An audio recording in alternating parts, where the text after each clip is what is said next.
முதலாளிகளுக்கெல்லாம் என்ன தேவைன்னா, அது மாநிலத்தில் இருந்தாலும் சரி, மத்தியில் இருந்தாலும் சரி, 2 ஸ்ட்ராங்கான கட்சி வேணும். ஒன்று ஆட்சியில் இருக்கும்போது அது மூலமாக சாதிக்கணும். அந்த கட்சி ஏதாவது சேட்டை பண்ணிச்சுன்னா எதிர்கட்சியாக இருக்கக்கூடிய ஸ்ட்ராங்கான கட்சியை வச்சு அதுக்கு தண்ணி காட்டணும். இது 2 ஸ்ட்ராங்கான கட்சி முதலாளிகளுக்கு வேணும். அப்படி 2 ஸ்ட்ராங்கான கட்சிகளில் ஒன்றா தான் அதிமுக இருந்துட்டு இருந்துச்சு.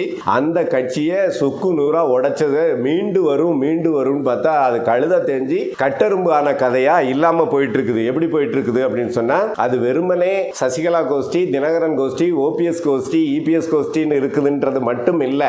என்னவா மாறுதுன்னா, அதாவது அதிமுக ஒன்னா இருக்கும்போது அதுக்கு அடிப்படை பெரிய பலமாக இருந்தது 2 பெரிய சமூகங்கள். அதுல ஒன்று முக்குலத்தோர், இன்னொன்று கொங்கு வேளாளர் சமூகம். இது உடையிறதுங்கிறது சாதியா உடையுது. ஒரு பக்கம் என்ன ஆகுதுன்னா, முக்குலத்தோர் பின்னணியில் இருக்கிறவங்க எல்லாம் இதுல இருந்து பிச்சுட்டு வெளியே போறாங்க அல்லது விரட்டி அடிக்கப்படுறாங்க. இன்னொரு பக்கத்தில் இன்னைக்கு அதிமுக பெரிய குழுன்னு சொல்லக்கூடிய இபிஎஸ் ஓட குழு, அவர் பின்னணியில பெரிய நிர்வாகிகள்லாம் நிறைய பேர் இருந்தாலும் கூட அந்த கட்சி கொங்கு வேளாளர் சமூக பின்னணியிலான ஒரு சாதி கட்சியா, ஓபனா சொல்லணும்னா கவுண்டர் கட்சியா சுருங்கிட்டு இருக்குது. இதை முதலாளிகள் புரிஞ்சுக்கிட்டாங்க. இனிமேல் இது தேராது. அதனால நமக்கு ஒரு ஸ்ட்ராங்கான இன்னொரு கட்சி வேணும். அதுக்காக விஜயை வளர்த்து விடுறாங்க.